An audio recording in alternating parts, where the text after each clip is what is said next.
Chicos, en este año hemos trabajado todo lo que ha sido la lengua y nuestro contexto.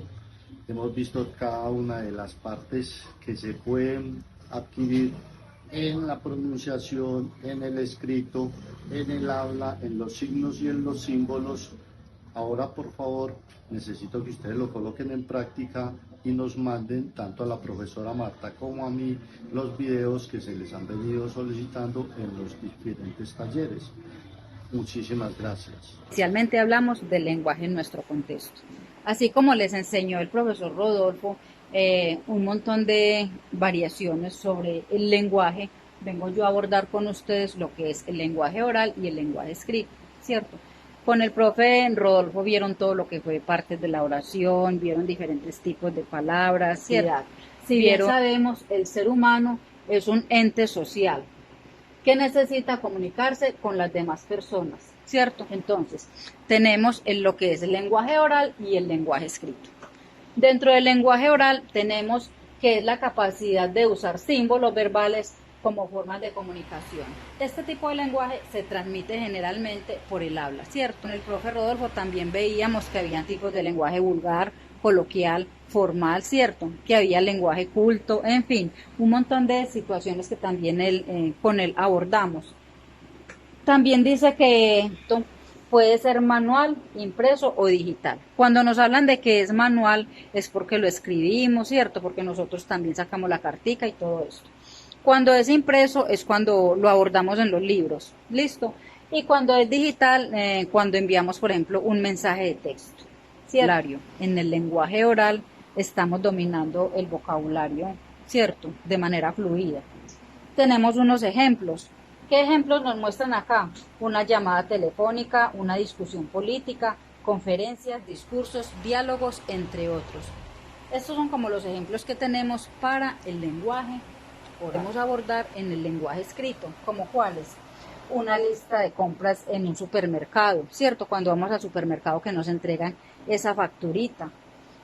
Una carta, la misma carta que nosotros podemos hacer, un cartel, esos carteles que vemos en la calle con propaganda y complementando lo que se vio con el profesor Rodolfo, que fueron esos niveles de lenguaje y nosotros estamos mirando acá los tipos de lenguaje. Entonces, ¿qué vamos a hacer?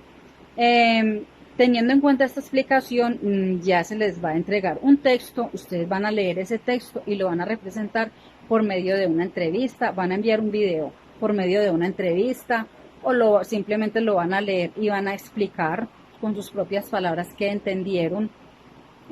Lo pueden hacer en equipos, en grupos de 2 o de 3 para que de pronto les quede mejor el trabajo. García Roballo es una escritora colombiana radicada en Buenos Aires.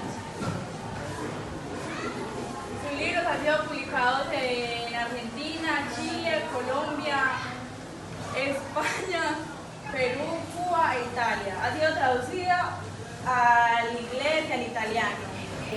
El desarrollo psicológico del niño. Cuando la adquisición del aula se realiza dentro de un ambiente de seguridad, de amor y comprensión. En cambio, imaginemos la procedencia de aquellos niños o jóvenes que se sienten impedidos o afectados en esta cualidad, que más nos humaniza. Es bastante probable que procedan de hogares inadecuados o mal formados donde los padres no se... Desde que nace se le consuela con cantos, músicas y palabras que él aprende y actúa. La comunicación entre padres y niños es muy importante. Es importante el habla, porque el habla nos ayuda a comunicarnos y expresar sentimientos, emociones. Claro que sí, señor. ¿Cuáles serían? De la importancia de hablar bien. Claro que sí. Es importante relacionarnos con los demás. Pues la verdad, esa pregunta es muy buena y la respuesta mucho mejor. La importancia de relacionarnos bien con las personas lleva muy buenos momentos y uno pasa momentos con las personas. Y la verdad, es mejor pasar bien un rato que mal rato. Entonces, para mí, ¿qué es entonces el lenguaje para ti? el lenguaje hay muchas formas de explicarlo, está el verbal y el oral. El oral es cuando usted comunica como aquí y yo, y el verbal es escribiendo una carta y pues sí hay muchos tipos de lenguaje, pero yo entiendo el verbal. ¿Cómo entendería usted de una persona que no habla ni escucha? Pues ahí sencillamente la pregunta está muy fácil porque usted es una persona así, se comunica con señas. La encomienda, el sonido en las olas, el tiempo muerto y primera persona. Nació en 1980 en Cartagena, tiene 43 años y entre 2010 y 2014 dirigió la Fundación Tomás Elio Martínez. Y nuestro profesor es Rodolfo Pérez Castro. Maneras del hablar bien, Escribir bien. escribir bien. Ese tema se lo agradecemos al profesor Rodolfo. También como el tema del hablar bien, de lo de español, se lo agradecemos a la profesora Marta. Muchas gracias.